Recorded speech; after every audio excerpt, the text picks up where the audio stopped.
हम बीमार क्यों पड़ते हैं, हम इस पर चर्चा कर रहे हैं और इसकी 3 मुख्य वजह मैं आपके साथ डिस्कस कर रहा हूं कि हम बीमार क्यों पड़ते हैं। पहली वजह है कि हमारा दिनचर्या का ठीक ना होना, यानी कि एक हमारे को टाइम यानी कि बायोलॉजिकल क्लॉक सेट होना बहुत जरूरी है। यानी कि हमारे खाने का समय, हमारे उठने का समय, हमारे ब्रेकफास्ट का समय, हमारे सोने का समय, ये फिक्स होना बहुत जरूरी है। अगर ये सेट नहीं करेंगे, मान लीजिए जैसे हम कहीं जॉब कर रहे हैं और आपको जॉब में मुझे पता है कि आज मुझे ये काम करने हैं और अचानक से कोई एक एक्स्ट्रा काम आ जाए तो हमारा भी दिनचर्या बिगड़ जाती है, हमारा भी मूड बिगड़ जाता है, हम भी उसमें कंफर्टेबल नहीं हो पाते। तो ऐसे ही शरीर के साथ भी होता है कि जब तक हम उसे एक रूटीन में नहीं फॉलो करेंगे, उसको नहीं ढालेंगे, तो हमारे लिए समस्या का कारण बनेगी ही बनेगी। इसमें मेन वजह यह है कि जब हम बायोलॉजिकल क्लॉक को सेट करते हैं तो हमारे जितने भी ऑर्गन्स हैं, हमारे जितने भी ग्लैंड्स हैं, उनको पता है कि इतने बजे इतने समय के बाद में हमें ये ऑर्गन को ये केमिकल सिक्रीट करना है। जैसे अगर हमारा ब्रेकफास्ट का टाइम है तो 8 से 8:30 बजे का होना ही चाहिए, ये एक नॉर्मल रूटीन है। अब इसका एक सिंपल सा उदाहरण अगर आप देखेंगे तो ये आपको हॉस्पिटल्स में देखने को अच्छा मिलता है। हॉस्पिटल्स एक ऐसी जगह है जहां हम अपने आप को ठीक करने के लिए जाते हैं, हम अपने आप को ठीक करने जाते हैं। यानी कि जब हम खराब हो जाते हैं, हम बीमार पड़ जाते हैं, तो हम कहाँ जाते हैं? हॉस्पिटल में जाते हैं। और हॉस्पिटल में वो दिनचर्या फॉलो करी जाती है जो एक्चुअल में होनी चाहिए। वहां आपने देखा होगा सुबह 8 बजे 8:30 बजे ब्रेकफास्ट आ जाता है, दोपहर में 1 से 1:30 बजे लंच आ जाता है, शाम को आपके फल फ्रूट आ जाते हैं 5 बजे, और 7 साढ़े 7 बजे आपका डिनर आ जाता है। 9 बजे के बाद किसी भी हॉस्पिटल में खाना नहीं मिलेगा आपको, 8 बजे के बाद भी नहीं मिलेगा, 7:30 से लेकर 8 बजे तक वहां डिनर हो रहा है, आ जाता है पेशेंट के लिए। इसका मतलब क्या है? एक्चुअली में वही दिनचर्या है हमारी। अगर हमें फिट रहना है, हम हॉस्पिटल में तब जा रहे हैं जब हम बीमार पड़ रहे हैं। हम जो हॉस्पिटल में जाकर जो काम कर रहे हैं, अगर वही फॉलो हम पहले कर लें तो हमें हॉस्पिटल जाने की नौबत ही ना आए, है ना। हम जब उस दिनचर्या को वहां फॉलो करने के लिए तैयार हैं, क्योंकि हम वहां तो मजबूर हैं, और हम उसी रूटीन को, उसी दिनचर्या को घर में फॉलो कर लें तो हमें वहां जाने की जरूरत ही ना पड़े। तो अगर हम सुबह 8 से 8:30 बजे ब्रेकफास्ट कर लेंगे, 1 से 1:30 बजे लंच कर लेंगे, शाम को 5 साढ़े 5 बजे आप चाय ले लीजिए, कॉफी ले लीजिए, कोई फल ले लीजिए, कोई जूस ले लीजिए, वो आप ले लेंगे, तो आपको 7 साढ़े 7 बजे 8 बजे लास्ट आपका डिनर हो जाना चाहिए। अब दूसरा कहीं कहा जाता है कि सोने और खाने में 2 घंटे का अंतर होना चाहिए। अब इसका लोगों ने क्या मतलब ले लिया कि हम सोते तो 12 बजे, खाएंगे 10 बजे। जब हम सोते ही 12 बजे तो 2 घंटे का अंतर, तो 10 बजे हम खाएंगे तो 12 बजे सो जाएंगे। इसका ये गलत मतलब है। इसका मतलब ये कि अगर हम 8 बजे खाते हैं तो हम 10:30 तक सो जाने चाहिए। एक हमारी दिनचर्या के हिसाब से, एक हिंदुस्तान की दिनचर्या के हिसाब से रात का जो समय है वो बहुत आवश्यक है, यानी कि हमारे को नींद की आवश्यकता बहुत है। और वो कौन सी नींद होनी चाहिए? ऐसा नहीं कि दोपहर में सो रहे हैं और रात को सो रहे हैं, दोनों में बराबर है। उसकी क्वालिटी, दोनों में फर्क है। क्वांटिटी तो हो सकती है कि दोपहर में भी आप 4 घंटे सो रहे हैं, 6 घंटे सो रहे हैं, तो ये मान के चलिए कि रात को सोना ज्यादा जरूरी है। और वो कौन सा समय? 11 बजे से लेकर आपकी 4 बजे तक की नींद, 5 बजे तक की नींद कंपलसरी है। 11 से 11:30 हो जाए, 5 से 5:30 हो जाए, या 4:30 हो जाए, कोई दिक्कत नहीं है। जितने भी हमारे ऋषि मुनि हैं, जितने भी योग में काम करते हैं या एक दैनिक दिनचर्या को एक अच्छे से फॉलो करते हैं, उनका यही रूटीन है कि 11 बजे लास्ट वो सो जाते हैं, 10:30 बजे सो जाते हैं और 4 बजे उठ जाते हैं, और अपने पूरे दिन का काम एक नेचुरल तरीके से कर सकते हैं, एक सामान्य तरीके से कर सकते हैं। ना उन्हें डिप्रेशन होगा, ना थकावट होगी, ना कुछ होगा। और थकावट होगी तो नींद और अच्छी आएगी। तो ये जो दिनचर्या है, अगर हम इसको फॉलो करें, सुबह टाइम से उठ जाएं, सुबह टाइम से ब्रेकफास्ट कर लें, दोपहर का लंच टाइम पे कर लें, शाम का आपको चाय लेनी है, कॉफी लेनी है, जूस लेना आप ले लीजिए, कोई दिक्कत नहीं है, और 8 साढ़े 8 बजे 8 बजे तक आपका डिनर हो जाए और 10-11 बजे तक आप सो जाएं, तो ये जो दिनचर्या है आपको बहुत अच्छा हेल्दी रखने में मदद कर सकती है। दूसरा जो महत्वपूर्ण कारण है हम बीमार क्यों पड़ते हैं, इसका दूसरा महत्वपूर्ण कारण है कि हम मौसम के अनुसार फल और सब्जियों का इस्तेमाल नहीं करते हैं। जैसे अब गाजर आती है तो इस समय गाजर हमारे लिए अच्छी है, और इन गाजर को अगर हम गर्मियों में खाएं तो ये हमारे लिए जहर है। जहर का मतलब ये हमारे लिए टॉक्सिन्स का काम करेंगी। इस समय पे कई पेशेंट मुझे आकर ये कहते हैं कि हम घिए का जूस पीते हैं, हम तोरई खा रहे हैं, हम ये लौकी खा रहे हैं, तो इस समय ये सारी चीजें आपके लिए कुछ भी फायदा नहीं करेंगी, इवन ये आपको बीमार और ज्यादा बीमार कर देंगी। घिया, तोरी, टिंडे ये अच्छी चीजें हैं, लेकिन हमें ये गर्मी में खानी चाहिए, ना कि सर्दी में खानी चाहिए। तो सर्दी में आने वाली जो फल और सब्जियां हैं हमें सर्दी में ही इस्तेमाल करना चाहिए, जो गर्मी में आती है वो गर्मी में ही इस्तेमाल करना चाहिए। उसका बहुत बड़ा रीजन ये है कि बॉडी के अंदर भी मौसम के अनुसार केमिकल चेंजेस होते हैं। जैसे आपको एक सिंपल उदाहरण देता हूं कि गर्मी में दिल्ली का टेम्परेचर 45 डिग्री सेल्सियस तक चला जाता है। कितना? 45 डिग्री तक चला जाता है, लेकिन उस समय भी बॉडी का टेम्परेचर 37 डिग्री सेल्सियस ही रहता है। बॉडी का टेम्परेचर चेक करा जाए तो 37 डिग्री सेल्सियस ही रहेगा। बाहर कितनी गर्मी है? 45 डिग्री है, बाहर बहुत ज्यादा है, लेकिन बॉडी का टेम्परेचर 37 है, क्योंकि बॉडी के सभी ऑर्गन्स 37 पर ही काम कर सकते हैं। और दिल्ली में सर्दी कितनी जाती है? 1 डिग्री, 2 डिग्री, 3 डिग्री पर भी चली जाती है, यानी कि 3 डिग्री टेम्परेचर बाहर है, 3 डिग्री टेम्परेचर आपके आसपास है, लेकिन उस समय भी बॉडी का टेम्परेचर चेक करा जाए तो भी 37 डिग्री सेल्सियस ही रहता है। यानी कि आप 3 टेम्परेचर, आप 45 डिग्री टेम्परेचर दोनों में रहते हैं, और दोनों ही कंडीशन में आपकी बॉडी का टेम्परेचर 37 डिग्री सेल्सियस ही है। तो शरीर को कितनी मेहनत करनी पड़ती है? हमारे हाइपोथैलेमस को कितनी मेहनत करनी पड़ती है? क्योंकि हाइपोथैलेमस की जिम्मेदारी है कि बॉडी का टेम्परेचर बिल्कुल ठीक रहे, 37 डिग्री सेल्सियस ही रहे। अगर 37 डिग्री सेल्सियस नहीं होगा तो आपके हार्मोन्स नहीं बनेंगे, आपके एंजाइम्स नहीं बनेंगे, आपका रॉ मटेरियल नहीं बनेगा। अगर बॉडी का टेम्परेचर 37 डिग्री सेल्सियस नहीं है तो माँ जो लेडीज है कभी भी बच्चे को कंसीव नहीं कर सकती है। एक रीजन जब हम पढ़ते हैं या हम देखते हैं कि कोई औरत अगर बांझपन है यानी कि इंपोर्टेंसी का केस है, उसमें मां नहीं बन पा रही है, तो उसकी बॉडी का टेम्परेचर नॉर्मल ना रहना भी एक उसकी वजह है। क्योंकि हमारी बॉडी के अंदर जितने भी केमिकल रिएक्शंस हैं, जितना भी डाइजेशन है या जितने भी ऑर्गन्स काम करेंगे वो 37 डिग्री सेल्सियस पर ही करेंगे, 37 डिग्री सेल्सियस पर ही करेंगे। और ये भगवान ने ऑटोमेटिकली बनाया हुआ है, जहां टेम्परेचर की जहां कम जरूरत है वहां ऑटोमेटिकली कम है।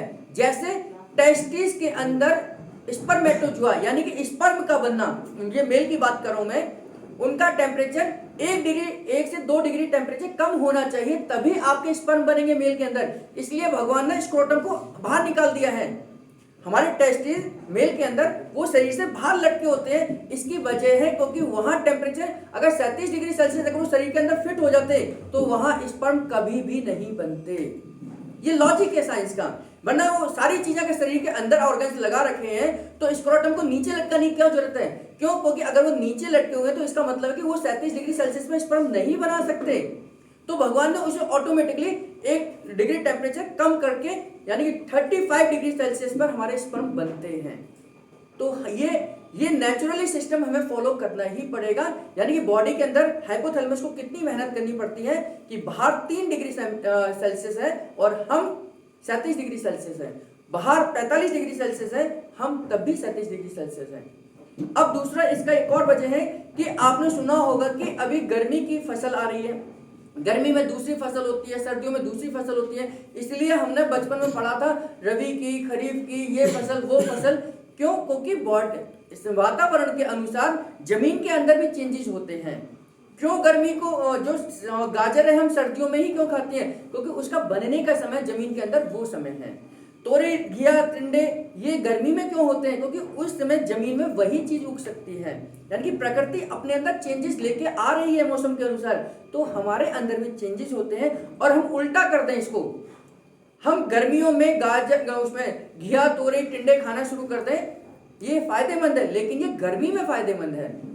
और आज चुकंदर है, गाजर है, पालक है, मेथी है, ये अगर हम गर्मी में खाना शुरू कर दें तो ये हमारे लिए नुकसान है। और जबकि हम बाजार में जाते हैं, आज हर चीज 12 महीने मिल रही है, हर चीज 12 महीने मिल रही है, क्योंकि वहां कोल्ड स्टोरेज का इस्तेमाल करा जाता है। क्योंकि हमारे एक पेशेंट का ये अनुभव था, हमने उनसे पूछा, क्योंकि वो फल मंडी में व्यापारी थे, कि आप तरबूज को सर्दियों में बेचते हैं जबकि तरबूज खरबूज तो गर्मी के हैं। बोले सर इसकी डिमांड सर्दियों में ज्यादा होती है, और ये आज अगर हम गर्मियों में बेचें तो 5 से 10 रुपए किलो बिकेगा, और यही सर्दियों में 100 रुपए किलो बिक जाता है। क्यों? लोगों को ये लगता है कि हमें तो यही खाना है। आज 5 स्टार होटल्स में आपको वो सारी चीजें मिलेंगी जो गर्मी में हो रही है, और उसकी रेट भी ज्यादा होते हैं। तो इसीलिए हमें वही फल और सब्जियों का इस्तेमाल करना चाहिए जो हमारे इस मौसम में चल रहे हैं। पहली वजह, वो एक स्वास्थ्य के लिए अच्छे हैं, दूसरा उनका रेट भी उस समय कम होगा। इस समय घिया, तोरी, टिंडे आपको नॉर्मल रेंज में नहीं मिलेंगी, लेकिन गाजर अच्छी रेंज में मिल जाएंगी। तो इसलिए दूसरा कारण कि हमारे मौसम के अनुसार फल और सब्जियों का इस्तेमाल ना करना है। तीसरा जो महत्वपूर्ण एक और कारण है कि हमें कुछ ना कुछ फिजिकल एक्टिविटीज करनी चाहिए, क्योंकि इसका वजह है कि बॉडी के अंदर सर्कुलेशन होना प्रॉपर तरीके से बहुत जरूरी है। कई लोगों जो हार्ट अटैक के पेशेंट हैं, हार्ट अटैक 2 लोगों को होता है, मैं दोनों को उदाहरण देता हूं। एक हार्ट अटैक उसको भी हो सकता है जो डेली दिनचर्या दोनों एक्सरसाइज योगा कर रहा है, उसको भी हो सकता है। एक उसको हार्ट अटैक होता है जिसकी जो फिजिकल एक्टिविटी जिसकी कम है, दोनों में हार्ट अटैक होता है। कई बार ऐसा भी होता है हार्ट अटैक होने के बावजूद हमें पता ही नहीं चलता कि हार्ट अटैक हो गया, थोड़ा सा पेन होगा और वो ठीक हो जाएगा। क्यों? जो जितनी एक्सरसाइज रखेगा उतनी ही ज्यादा सर्कुलेशन, उतनी ही आर्टरीज, उतनी ही वेन्स खुली हुई मिलेंगी। स्वाभाविक है, अगर मैं लेथार्जिक हूं, मैं कोई एक्सरसाइज करना पसंद नहीं करता, तो मेरा सर्कुलेशन कम होगा और जो रास्ते होंगे वो ब्लॉक हो रखे होंगे, और जैसे मुझे हार्ट अटैक आएगा सर्कुलेशन को घूमने का मौका नहीं मिलेगा और ये मेरे लिए सीवियर अटैक हो जाएगा। अगर मैं डेली एक्सरसाइज करता हूं, योगा करता हूं, प्राणायाम करता हूं, मुझे हार्ट अटैक आता है इन केस में, तो बाईपास होकर अपने आप ठीक हो जाएगा। यानी कि बाईपास का मतलब यह है कि हमें वो सारे रास्ते खोलकर रखने पड़ेंगे कि इमरजेंसी अगर कभी भी आ जाए तो हमें वो रास्ते से ब्लड सर्कुलेशन चला जाए। यही डॉक्टर करते हैं कि डॉक्टर क्या करते हैं, जब आपको हार्ट अटैक आता है, कोई ब्लॉक आर्टरी हो जाती है, तो उस कंडीशन में वो बाईपास करके इस इधर से बांध कर उधर से सर्जरी करके दूसरी तरफ से ब्लड सर्कुलेशन भेज देते हैं। इसको बाईपास सर्जरी बोलते हैं। और ये बाईपास सर्जरी नेचुरली भी होती है। जैसे अगर हम किसी फ्लाईओवर पर जा रहे हैं और फ्लाईओवर चढ़ने से पहले हमें पता लग जाए कि सामने ब्लॉकेज है, तो हम वहां से क्या करते हैं, रास्ता बदल देते हैं और नीचे से चले जाते हैं। तो यही सेम कंडीशन बॉडी के अंदर भी होती है। जब ब्लड सर्कुलेशन को ये पता है कि आगे आर्टरी ब्लॉक है और मैं नहीं जा सकता ब्लड सर्कुलेशन, तो दूसरे आर्टरी से होते हुए वापस उस तरीके से चला जाता है। ये है नेचुरल बाईपास। तो ये नेचुरल बाईपास तभी होगा जब हम बाईपास को खोलकर रखेंगे, नहीं तो हार्ट अटैक होगा और आपको इमरजेंसी केस में कन्वर्ट हो जाएंगे। तो जितना आप एक्सरसाइज करेंगे उतना आप स्वस्थ रहेंगे, जितना आप योग करेंगे उतना स्वस्थ रहेंगे। क्योंकि दूसरी वजह यह भी है, हमारे शरीर के अंदर 10,000 करोड़ सेल होती हैं। कितनी सेल? 10,000 करोड़ सेल हमारे शरीर के अंदर होती हैं। जितनी ज्यादा सेल एक्टिवेट होंगी, जितनी ज्यादा सेल अपना काम करेंगी, हम उतना ही स्वस्थ रह सकते हैं। जितनी सेल कम काम करेंगी उतनी ही हम ज्यादा बीमार होते हैं। और सेल की जो खुराक है वो ब्लड सर्कुलेशन है। तो जितना ज्यादा सर्कुलेशन जितनी सेलों तक पहुंचेगा उतनी ही सेल अपना काम करेंगी और हमें 100% स्वस्थ रखेंगी। यानी कि आपने देखा होगा कि एक फेस बहुत मुरझाया हुआ है, एक फेस बिल्कुल रौनक है, चेहरे पर रौनक है। आप कहते हैं दोनों को कि भाई चेहरा मुरझाया हुआ है, एक के चेहरे पर रौनक है। केवल सर्कुलेशन का फर्क है कि उसके चेहरे में सर्कुलेशन कम है, इसके चेहरे पर सर्कुलेशन अच्छा है। तो सर्कुलेशन ठीक बनाए रखने के लिए हमें योग प्राणायाम हमें करना ही चाहिए।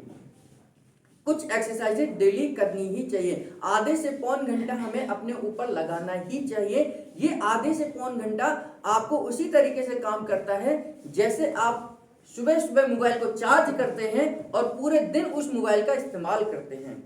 आप सुबह सुबह 1 घंटे मोबाइल को चार्ज करते हैं और पूरे दिन उस मोबाइल का इस्तेमाल करते हैं। अगर आप चार्ज नहीं करेंगे तो आप पूरे दिन मोबाइल का इस्तेमाल नहीं करेंगे, आप चार्जर ही ढूंढते रहेंगे, कहां लगाऊं कहां लगाऊं कहां लगाऊं।